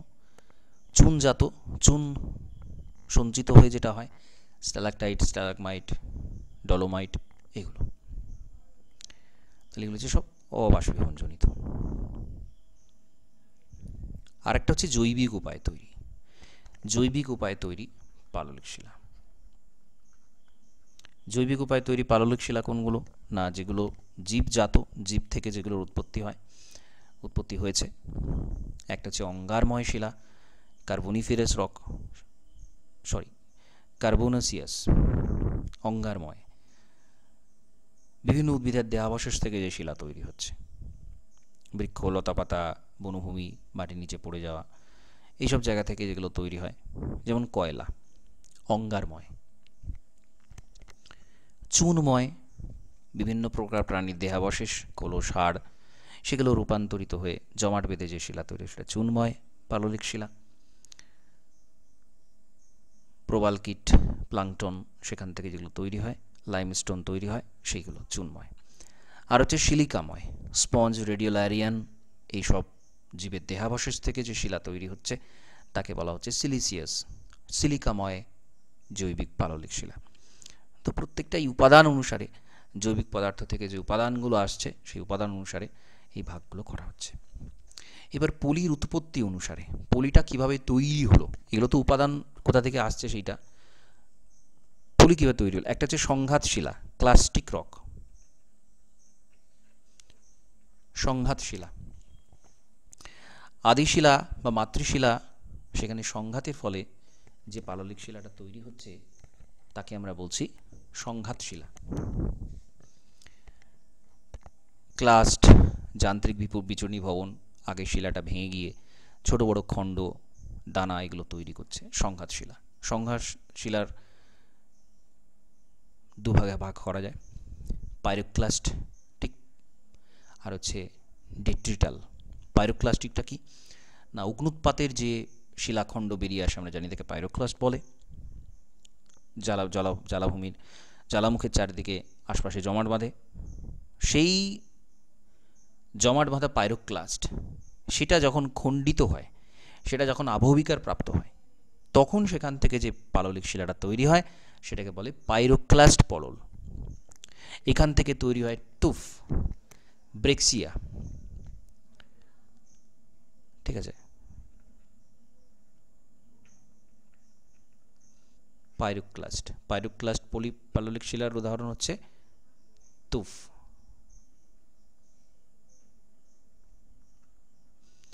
Breccia, pyroclast. আর হচ্ছে ডেট্রিটাল সেডিমেন্ট। ডেট্রিটাল, যেটাকে আমরা কর্করীয় বলি, যান্ত্রিক বিচূর্ণী ভবন, সেখান থেকে শিলাখণ্ড চূর্ণ ভূমিষ্ঠের ওপরে ভূপ্রাকৃতিক শক্তি দ্বারা স্থানান্তরিত হয়, কোথাও গিয়ে সেটা স্থায়ীভাবে জমা হয়, তখন সেটাকে আমরা এই ধরনের পাললিক শিলা বলে থাকি। কাদা পাথর, বেলে পাথর, কংগ্লোমারেট, সেটা হচ্ছে সব ডেট্রিটাল সেডিমেন্ট। তাহলে এগুলো হচ্ছে সংঘাত, সংঘাতের ফলে তৈরি। আর হচ্ছে নন ক্লাস্টিক বা অসংঘাত। অসংঘাত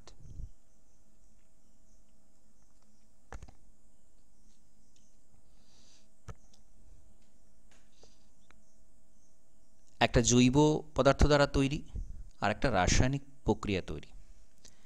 জৈব পদার্থ দ্বারা তৈরি পাললিক শিলা বিভিন্ন প্রাণী উদ্ভিদের দেহাবশেষ থেকে যেটা তৈরি হয়, পিট, লিগনাইট, বিটুমিনাস, অ্যান্থ্রাসাইট, চুনাপাথর, এগুলো। আর একটা রাসায়নিক প্রক্রিয়াতে হয় বৃষ্টি নদীর জলে মিশে বিভিন্ন রাসায়নিক পদার্থ শিলা দ্রবীভূত হয়ে তারপর সেটা বাষ্পীভবন হয়, নিচে স্তরে স্তরে শিলা সঞ্চিত হয়, যেমন হচ্ছে ডলোমাইট, জিপসাম, সৈন্ধব লবণ, এইগুলো রাসায়নিক উপায়ে তৈরি। তো বিভিন্নভাবে আমরা শ্রেণী বিভাগ করতে পারি। আরেকটা হচ্ছে পাললিক শিলার গঠন কীরকম সেটা অনুযায়ী। একটা হচ্ছে সিলিক্লাস্টিক, সিলিকা খনিজ দিয়ে যদি পাললিক শিলা তৈরি হয়, আম্লিক জাতীয় যদি হয়, সেটা হচ্ছে বলা হয় সিলিক্লাস্টিক। সিলিক্লাস্টিক পাললিক শিলা, সিলিকা খনিজ দিয়ে এটা তৈরি হয়। কার্বনেট পাললিক শিলা,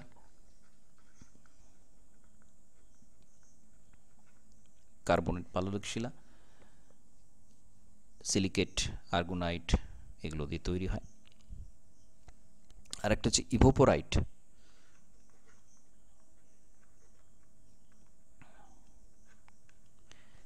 ইভাপোরাইট বাষ্পীভূত পাললিক শিলা, জল বাষ্পীভূত হয়ে যাওয়ার পরে খনিজ উপাদান দিয়ে তৈরি। কার্বনেট, ক্লোরাইড থাকে, এগুলো বাষ্পীভূত হওয়ার পর এটা তৈরি হয়। আর এটা হচ্ছে জৈব পদার্থ সমৃদ্ধ। জৈব পদার্থ যদি থাকে তার মধ্যে কয়লা এই ধরনের সবচেয়ে গুরুত্বপূর্ণ উদাহরণ। আরেকটা হচ্ছে সিলিসিয়াস। সিলিসিয়াস সম্পূর্ণভাবে সেটা সিলিকা দিয়ে তৈরি, সম্পূর্ণভাবে, এটা হচ্ছে সিলিসিয়াস। আর সিলিক্লাস্টিকটা ছিল ম্যাক্সিমামটাই প্রধানত হচ্ছে সিলিকা খনিজ। সিলিসিয়াস হচ্ছে পুরোপুরি সিলিকা দিয়ে তৈরি, ওপেল, চার্ট, এরকম ধরনের পাললিক শিলা। আর একটা থাকে লোহা সমৃদ্ধ, 15% বেশি যদি লোহা সমৃদ্ধ থাকে তাকে লোহা সমৃদ্ধ আয়রন রিচ সেডিমেন্টারি রক বলে। ফসফোটিক সেডিমেন্টারি রক, ফসফোটিক পাললিক শিলা এর মধ্যে থাকে, ফসফোটিক সেডিমেন্টারি রক। তো এইগুলো হচ্ছে পাললিক শিলার শ্রেণীবিভাগ, বৈশিষ্ট্য। রূপান্তরিত শিলা, মেটামরফিক রক, যেটা চাপ, তাপ, বিভিন্ন প্রাকৃতিক কারণে পাললিক এবং আগ্নেয় শিলাকে রূপান্তরিত করে তৈরি হয়, তাকে বলা হয় রূপান্তরিত শিলা, মেটামরফিক রক। তো কিভাবে এটা রূপান্তরিত হয়, কিভাবে এটা রূপান্তরিত হয়? একটা হচ্ছে তাপ,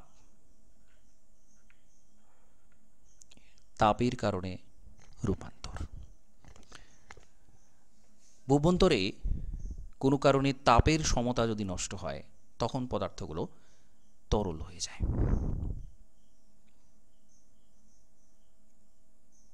তখন রূপান্তরিত হয় শিলা। চাপ, একটা প্লেট অন্য প্লেটের নিচে যখন চলে যায় তখন নিচের দিকে অবনমিত হয়, স্তনোস্ফিয়ারে ডুবে যায়। তো সেখানে ভূপৃষ্ঠের লাভা, পলি সঞ্চয়, এসব কারণে শিলা স্তরের উপর প্রচণ্ড চাপ তৈরি করে, প্রচণ্ড প্রেশার তৈরি করে, শিলা সংকুচিত হয় এবং তার ফলে এর মধ্যেকার গঠন পাল্টে যায়, আমরা বলি রূপান্তরিত হয়েছে। রাসায়নিকভাবে সক্রিয় তরল পদার্থ শিলা রূপান্তরণের কারণে রাসায়নিকভাবে সক্রিয় হয়ে যায়।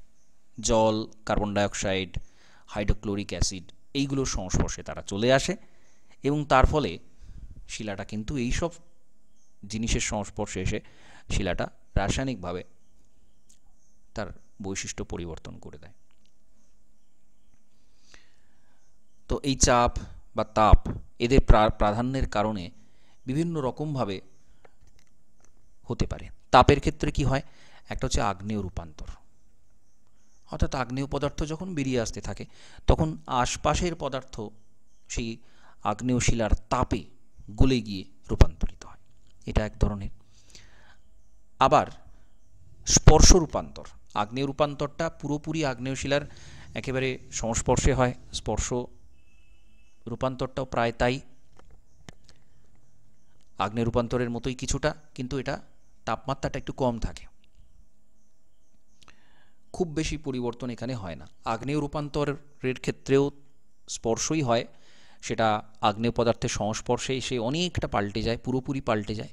স্পর্শ সংযোগেও একই জিনিস ঘটে কিন্তু পুরোপুরি পাল্টায় না, কিছুটা পাল্টায়। আর একটা হচ্ছে বাষ্পীয় রূপান্তর। বাষ্পীয় পদার্থ যেগুলো ম্যাগমা থেকে বেরিয়ে আসে, সেই বাষ্পীয় পদার্থর দ্বারা যদি রূপান্তরিত হয়ে যায়, কারণ বাষ্পীয় পদার্থের তাপমাত্রা অনেক থাকে, সেখানেও কিন্তু পাল্টে দিতে পারে শিলাকে। উষ্ণ জলের সংস্পর্শে রূপান্তর, তো গরম জল, আমরা জানি প্রচুর ভূভ্যন্তরে কিন্তু প্রচুর জল আছে, তো সেই গরম জল উষ্ণ জলের প্রভাবে যখন তার তাপে যখন পরিবর্তন হয় রূপান্তর, তখন রূপান্তরিত বলা হয় এই ধরনের হাইড্রোথার্মাল মেটামরফিজম। আর একটা হচ্ছে অধক্ষেপ, শিলার স্তরতল বরাবর ম্যাগমা সেই পদার্থ যদি যায় তখন সেটার অবক্ষেপ ঘটে।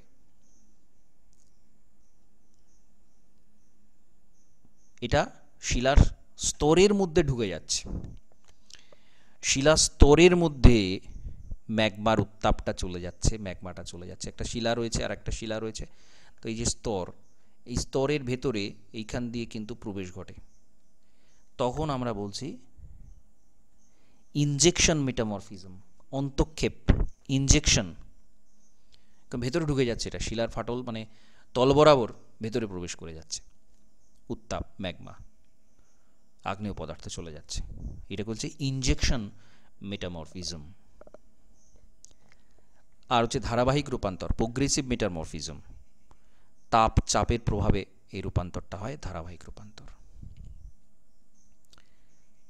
ডিরেক্টেড প্রেসার, পরিচালিত তাপ, সেটা যদি অনেক বেশি হয় তার ফলে এটা হয়। চাপ এবং তাপ দুটো একসাথে কাজ করতে পারে, তখন সেটাকে চাপ তাপের প্রাধান্যের কারণে রূপান্তর বলা যেতে পারে। তো এরকম বিভিন্নভাবে এটা কিন্তু রূপান্তরিত হয়। এবার শ্রেণীবিভাগ আমরা যখন করব তখন বিভিন্নভাবে করতে পারি। আগ্নেয় রূপান্তরিত শিলা, আগ্নেয় শিলা যখন রূপান্তরিত হয় সেটাকে আমরা আগ্নেয় রূপান্তরিত বলি। গ্রানাইট শিলা থেকে নিস, আগাইট থেকে হর্নব্লেন্ড, এটা। পাললিক শিলার যখন রূপান্তরিত হয় তখন পাললিক রূপান্তর বলে থাকি। বেলে পাথর পরিবর্তিত কোয়ার্জাইটে পরিণত হয়, বালুকাতজাত শিলাটা। আবার কর্দম শিলা, কাদা পাথর থেকে স্লেট। অঙ্গারজাত কয়লা রূপান্তরিত হয় গ্রাফাইটে, পাললিক শিলা চাপ তাপ রাসায়নিকের প্রভাবে পরিবর্তিত হয়ে যায় যখন। চুন জাতীয় রূপান্তর, চুনাপাথর থেকে মার্বেলে পরিণত হওয়া, এইগুলো। তো আরেকটা শ্রেণীবিভাগ হয় পত্রায়িত এবং অপত্রায়িত, ফোলিয়েটেড মেটামরফিক রক, নন ফোলিয়েটেড মেটামরফিক রক। ফোলিয়েটেড মানে খনিজ কণার বুনন পাতের মতো চ্যাপ্টা সমতল হয়, পত্রায়িত রূপান্তরিত বলে। অপত্রায়িত রূপান্তরিত শিলার বুনন দানা বিশিষ্ট হয়, পাতহীন হয়, মার্বেল, কোয়ার্জাইট এগুলো। তো এই হচ্ছে বিষয়। এবার শিলাচক্র আমরা জানি, একটা শিলা থেকে অন্য শিলা, আবার সেটা অন্য শিলা, এইভাবে যে রূপান্তরিত হয় তাকে এই ধরনের, এটাকে বলা হয়। এবার শিলা রূপান্তরের সাথে সাথে আমাদের বিভিন্ন ভূমিরূপ পড়তে হবে। Flat top hill, flat top stair, চ্যাপ্টাকৃত ভূমিরূপ। চ্যাপ্টাকৃতি ভূমিরূপ কি ধরনের শিলাতে দেখা যায়, আর গোলাকৃতি ভূমিরূপ কি ধরনের শিলায় দেখা যায়? ক্ষারকীয় লাভা শিলা, ব্যাসল্ট শিলাতে চ্যাপ্টাকৃতি ভূমিরূপ দেখতে পাওয়া যায়। ব্যাসল্ট শিলাতে এই যে ফ্ল্যাট টপ হিল, সমতল মস্তক দেশ, শীর্ষ সমতল পাহাড়, ফ্ল্যাট টপ, এটা দেখতে পাওয়া যায়। আবার গোলাকৃতি ভূমিরূপ, ব্যাসল্টে গোলাকৃতি, গ্রানাইটে আর ব্যাসল্টে হচ্ছে চ্যাপ্টাকৃতি ভূমিরূপ দেখা যায়। ব্যাসল্ট গম্বুজ, এই ধরনের এই যে সিল্ড আগ্নেয়গিরি, ব্যাসল্ট গম্বুজ বলে এই ধরনের গঠনকে, চ্যাপ্টাকৃতি হয়। মেসা, বিউট এবং কুয়েস্তা। ব্যাসল্ট মালভূমির যে অংশটা উপরের দিকটা এটা সমতল হচ্ছে, পার্শ্বদেশটা এরকম খাড়া প্রকৃতির হয়।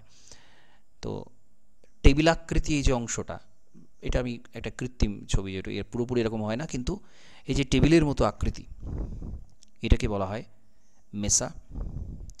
মেসা ক্ষয়প্রাপ্ত হয়ে তখন অবশিষ্টাংশ রূপে যদি অবস্থান করে তাকে বলা হয় বিউট।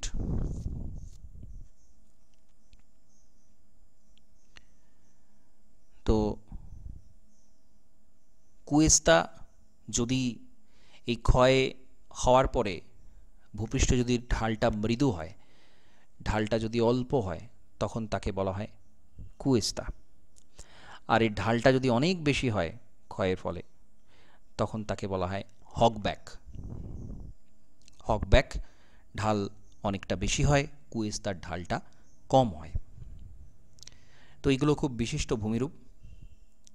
এছাড়া বৈপরীত্য ভূমিরূপ দেখতে পাওয়া যায়। উপত্যকায় অবতল অংশ, অবতল অংশে মানে শৈলশিরা যেটা উপত্যকা তৈরি হয়, উপত্যকায় শৈলশিরা তৈরি হয়।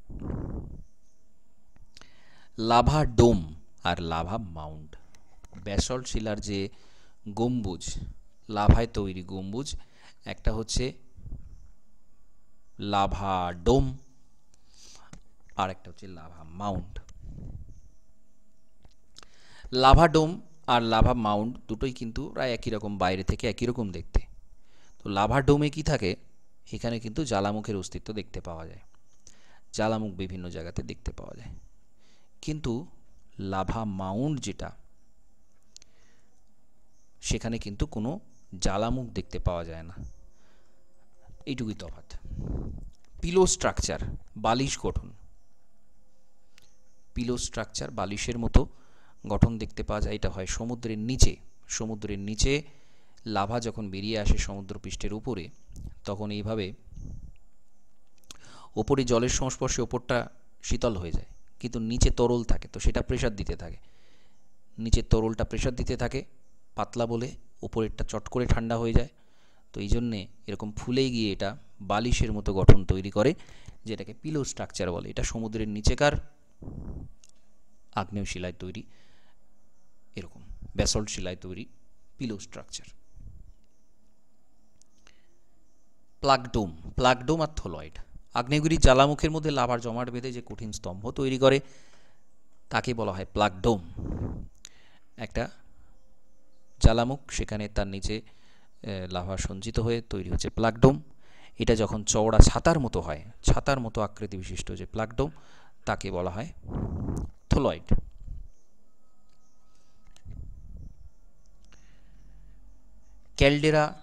ক্যালডেরা হ্রদ। তীব্র বিস্ফোরণ যদি হয় তখন উপরে আগ্নেয় শঙ্কুর মাথাটা অপসারিত হয়, জ্বালামুখটা অনেকটা বৃত্তাকার এবং অবনমিত ভূমিভাগ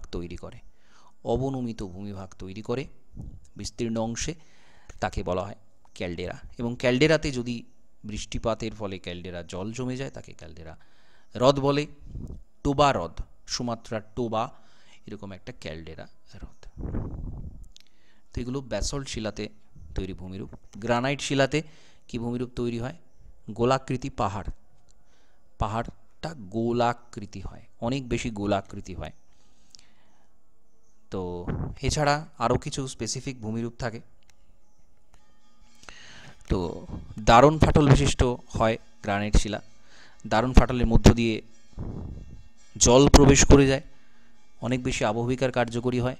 তখন প্রস্তর চাঁইয়ের কোণটা হয়ে যায় ছোট। তো এরকমভাবে যে প্রস্তর চাঁই সৃষ্টি হয় যেটাকে বলা হয় কোর স্টোন। প্রস্তর চাঁই আমরা জানি এরকম ধরনের হয়, এরকম ধরনের প্রস্তর চাঁই হয়। তো সেটা যখন গোলাকৃতি হয়, গোলাকৃতি প্রস্তর চাঁই হলে সেটাকে বলা হয় কোর স্টোন।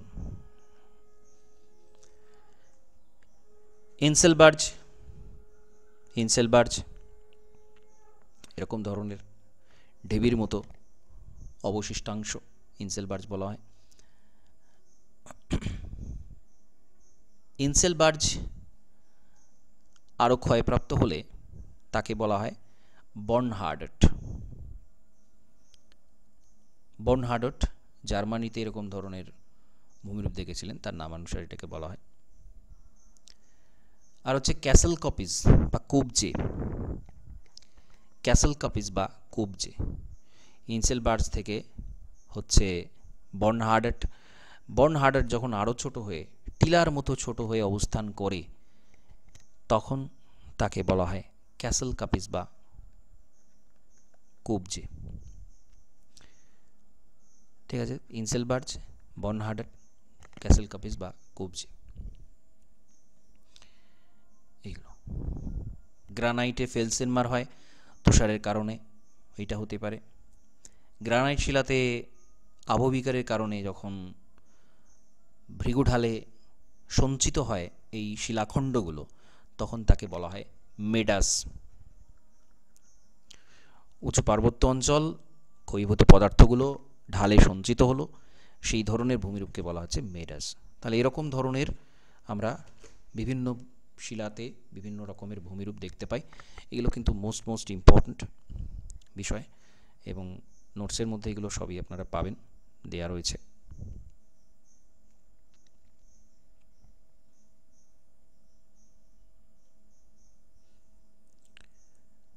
তো আমরা যদি ডিটেলে করতে চাই রিভিশন তাহলে একটু স্লো যাবে, আর একদিন লাগবে জিওটেকটনিকটা পুরোটা কভার করতে।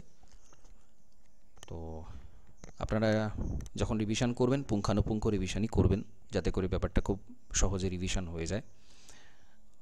আর যারা এর আগে লাইভ ক্লাসগুলো করেননি তারা আশা করছি দেখে নিয়েছেন রেকর্ডেডগুলো, এবং তারপরে এটা আবার করলে সেটা অনেক বেশি সহজ হবে। আপনারা রিভিশন করতে থাকুন, পড়তে থাকুন। আপাতত যেটা বোঝা যাচ্ছে, মনে হচ্ছে যে সেপ্টেম্বরের 7 তারিখে পরীক্ষাটা হবে, কারণ পিএসসি যেটা অ্যাসিস্ট্যান্ট মাস্টার নেওয়ার কথা ছিল 14 এবং 20, সেটাই তো এই মুহূর্তে তো সম্ভব হচ্ছে না। তো যদি পিছায় সেটা অন্য ব্যাপার, সেটা কিছুটা আরেকটু রিভিশন করে নেওয়া যাবে ভালো করে, আরও কিছু মক টেস্ট দিয়ে নেওয়া যাবে। তো এই মুহূর্তে আমি ফুল লেন্থ যেটা মক টেস্ট প্রায় 30টার মতো ফুল লেন্থ মক টেস্ট নেব, মানে 9, 10, 11, 12, 9-এর হয়তো আরও বেশি হবে, 9, 10-এর আরও কোয়েশ্চেনের সংখ্যা বেশি হবে মক টেস্ট। তো ওভারঅল ফুল লেন্থের অনেকগুলোই টেস্ট নেওয়া হবে। আপনারা কিন্তু নানানভাবে রিভিশন করতে থাকুন, বিভিন্নভাবে আপনারা কোয়েশ্চেন অ্যান্সার ডিসকাশন করুন, রিভিশন করুন, বারবার আলোচনা করুন, মক টেস্টগুলো দিন। তো আমি জিওগ্রাফিক্যাল থটেরটা দিনই এখন, যেহেতু আপনাদের বায়োজিওগ্রাফিটাও পড়াচ্ছি, থটের পোর্শনটা আপাতত পড়াটা শুরু করুন ধীরে ধীরে, ওটার সাথে ওটা খুব ভালো করে অ্যাডজাস্ট হয়ে গেলে তারপরে আমি আরও এমসিকিউগুলো দিতে থাকবো, মক টেস্টগুলো দিতে থাকবো। ঠিক আছে, আপনারা একটু লোড নিন, একটু প্রেশার নিন। আশা করছি যেটা আপনারা যখন পড়া প্রথম শুরু করেছিলেন তখন যতটা প্রেশার নিতে পারছিলেন এখন আর একটু বেশি নিতে পারবেন, এটা স্বাভাবিক। অভ্যস্ত যত হয়ে যাবেন সেটা এভাবেই হবে। তো এখনও 2 মাস রয়েছে, সেই 2 মাসের মধ্যে আমরা পুরো সিলেবাসটাকে কভার করে ফেলব এবং বিভিন্নভাবে যত রকম নানা রকম ভ্যারাইটিস টাইপের কোয়েশ্চেন হয় সেই কোয়েশ্চেন আনসারগুলো প্র্যাকটিস করা, যাতে করে আমাদের প্রশ্নের যে ধাঁচই থাকুক না কেন আমরা প্রশ্নের উত্তর করতে পারি। আরেকটা বিষয় হচ্ছে, আপনারা 11-12-এর যদি এমসিকিউ পরীক্ষার প্যাটার্ন দেখেন সেখানে দেখবেন এমসিকিউ এর কিন্তু ডাইরেক্ট এমসিকিউ এর ধাঁচ অনেকটা পাল্টে গেছে। এমসিকিউ কিন্তু অনেক রকমের হচ্ছে, যেটা আপনাদের মাদ্রাসা পরীক্ষাতে আপনারা খেয়াল করেছেন হয়তো, নানান ধাঁচের এমসিকিউ, সেটা দেখবেন এখানে পাওয়া যাচ্ছে, দেখা যাচ্ছে। তো এই হচ্ছে মূল বিষয়। তো আপনাদেরও সেটা আসার সম্ভাবনা থাকছে, সেভাবে সে আসতে পারে। যেটা নেট সেটে আমরা দেখি একটার কারণ কি না সেটা জিজ্ঞাসা করা হয়, সঠিক বেঠিক জিজ্ঞাসা করা হয়। তো এই যে নানা রকমের যে প্যাটার্ন, সেই প্যাটার্নগুলোর অভ্যস্ত না হলে আমরা পরীক্ষার খাতায় হঠাৎ করে গিয়ে কিন্তু সেটা আমাদের পক্ষে কিছুটা কঠিন হবে, অপরিচিত জিনিস দেখলে যেটা হয়। তো যাই হোক, ওভারঅল আপনারা কিন্তু প্রিপারেশন এভাবে করতে থাকুন। আর আমি পুরাতন যেগুলো হয়েছিল সেগুলো রিভিশন করি, তো মানে মে মাসে যে সমস্ত জিওটেকটনিক জিওমরফোলজির পোর্শন হয়েছিল সেগুলো রিভিশন করিয়ে দেব। ওকে, ঠিক আছে, তাহলে আজকে ক্লাসটা এখানে কমপ্লিট করছি। নমস্কার, ধন্যবাদ।